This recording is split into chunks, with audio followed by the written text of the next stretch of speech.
This is you. You are a statue. The thinker, perhaps. There are two different theories about the relationship between a sculptor and a sculpture. The first one is that the sculpture is already inside the stone. The sculptor cannot mold or change it. The sculptor can only guide it out. Michelangelo, who sculpted this statue of David, believed this theory. He said, "Every block of stone has a statue inside it, and it is the task of the sculptor to discover it." This is William Shatner, a Canadian actor, musician, recording artist, author, and film director. He believes a statue is subject to the hands of the sculptor and relates this concept to life. You have to create your life, he says. You have to carve it, like a sculptor.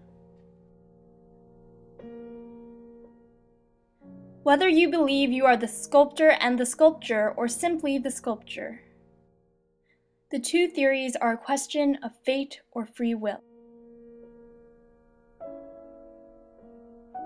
Hi, I'm Gina Qiu. I'm 14 years old and I'm Chinese American. My name is Ziyan Qiu. I'm 47 years old. I came originally from China, but I'm a US citizen. I'm Annika Lagat. I'm age 15 and I'm Filipino. I'm Willie Nichter, age 16, Caucasian, white, whatever. Amanda Glatt, 15 and a half, and I'm American. Yes, I do believe in fate and destiny. Yes, I do believe fate. Yes, I do believe in fate. No, I don't believe in fate. I believe in free will. I mean, all of them are good arguments, but I would say I don't follow any of them.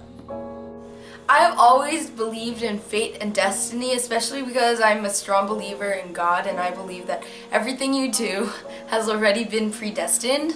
One example of this is when I was trying out for the Juilliard School and also the Manhattan School of Music School, and I didn't get into Juilliard, but I got into Manhattan School of Music, and I actually had I feel like my experience there has been a lot better than it would have been when I was in Juilliard, especially because me and my teacher have a lot more chemistry than the teacher I would have had at Juilliard did. I believe in fate, I think primarily from a religious perspective, because we believe God gave everybody the purpose in the world. But I also believe, although the general fate and the purpose is there, but we maybe with our personal effort maybe can improve and change a little bit. But in general, that's basically predetermined. Well, I do believe that you are fated to do some things, but there is a way that you have a choice in your life, and there are ways that you could change your own fate. I believe in free will because I think that really just makes the most sense. If everything's predetermined, then really, I believe in maybe some big events might be predetermined if there even exist. I'm one of those people who believes in forces. I don't know if I really believe in God per se. I believe in the nature of the universe, and that's why I believe in free will. I don't believe that there's a real mysterious man behind the sky plotting and controlling every aspect of life. I guess I've always believed in free will because I don't like the idea of our lives being preordained in the way that we're not responsible for any of our choices if they're fated to be. Like, how are you going to have a criminal system if, everything you do is fated to be? You can't just accuse someone of a crime, they're not responsible for it. I guess I believe this personally because I grew up in a household hearing stories of the Holocaust, and I didn't want people to, saying some people do these days that, you can't hold people like Hitler responsible for the crimes they committed because it's fate. God meant it to be. You have to go with it. No, you have to hold people responsible for their actions, and I guess that's why I believe in free will.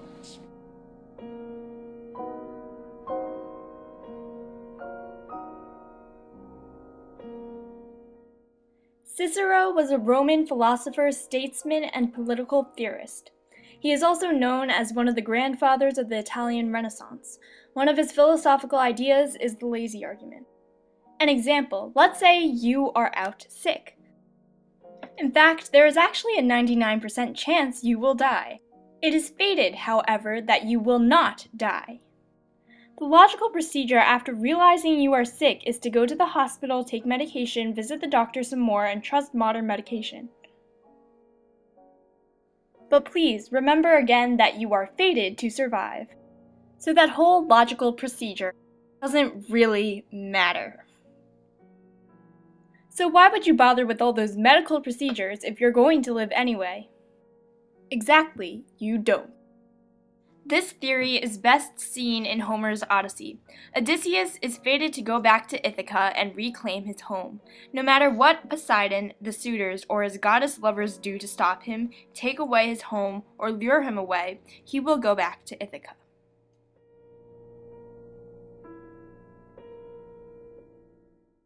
Bozein is a modern Stoicist philosopher. Stoicism is a Hellenistic philosophy that teaches that destructive emotions result from errors in judgment. His theory, a refutation of the lazy argument, is one of initial choice. To illustrate this point, let's use the same example. You are out sick. For this example, let's remember what you did yesterday. Yesterday, you were at a restaurant. It was nice. You were deciding between the steak and the salad. Your friend, genius as he is, told you to be a man and order the steak. Obviously, your friend had not been paying attention to the news and didn't realize there was an E. coli breakout. Obviously, you didn't either. And little did you know that this fateful decision would decide the rest of your life. But alas, this decision led to a series of events you could not foresee. Alas, it was fate after this initial choice. The E. coli took over your body like an imperialist European nation. You could only succumb to it. At least your tombstone looks okay.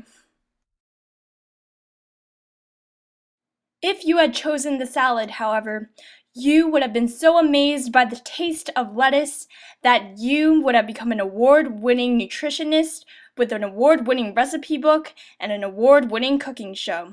This was your fate if you had chosen the salad. However, you didn't.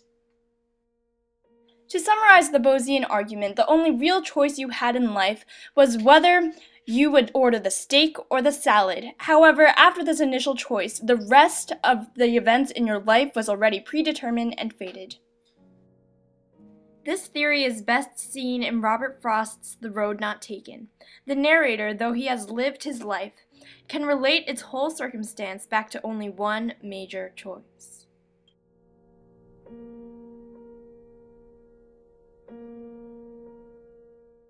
Aristotle was a Greek philosopher, master of all philosophical sects. His argument, one about the technicalities of truth, states only the past is truth, the future is unknown, so the future can never be a truth. Using this philosophy, the only thing you really know is that you were at a restaurant yesterday. Your friend Tom wanted you to order steak, and now you're sick. You should probably go to a hospital. Logically, you should probably prevent not doing anything, and you should probably try to prevent death. Of course, none of these happened already, and none of them will be truths until it happens. This theory is best seen in Sherman Alexie's Superman and Me, where Alexie takes control of his own life and takes advantage of his doubt in the future. Don't believe in any of those arguments. I think I agree with Bozein's theory the most, but the only thing I disagree about that is that I think that even though you have the two choices open for you, there's already something, like, fate already knows that you're going to choose one choice. But I do believe that once you choose that one choice, then everything after that unfolds. I believe just part of those things. I don't completely agree with the three of them, but I believe maybe combination of those things. For example, I believe Aristotle, everything happened before this is facts, but after, in the future, it's still predetermined in certain ways. But all your effort is just to discover and your fate and in a different situation. So that's pretty much fit into I don't know, that's Caesarean and predetermined and different effort to make a different feat, maybe some Bozein part of it. So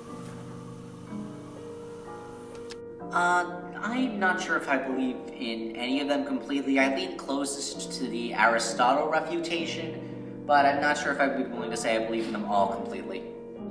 I mean, all of them are good arguments, but I would say I don't follow any of them.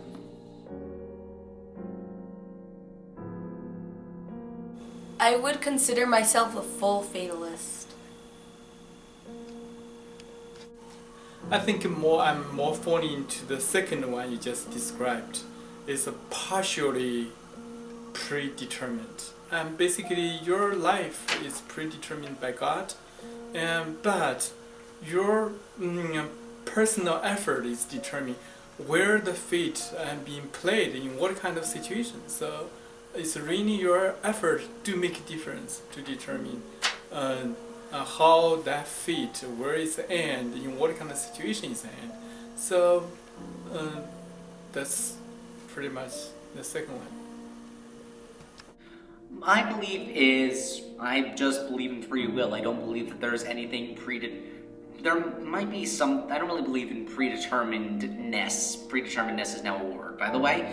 I lean closest to Aristotle because that is really the only absolutes are in your past, which pretty much says free will. I mean, the lazy argument is just that, lazy. It prevents you. It says, oh, you don't have to try. There's no point in trying because no matter what you do, you're always going to get this one thing, and I don't agree with that. And the choice thing, while I do agree that there are certain important choices where your life hinges on, that I don't believe that everything before or after that is predetermined because, again, you only have one choice. I believe in free will. I just believe that one of the facets of the universe is that humans have free will. Because I really don't think you can make an argument for free will or for fate. Because let's say somebody believes in fate, but somebody else says to them, don't you believe every choice? No, but every choice you make is fated to be. Like if, for example, the lazy argument you brought up, okay, if you sit around and do nothing, then you're going to die, that's fate. Yes, the person will argue that that's their fate. So I really don't think one can take a stance. You have to believe in free will by default so that, again, as I said, you hold yourself responsible so that you make choices. I really think you get into talking about fate and free will, you're never going to get an answer.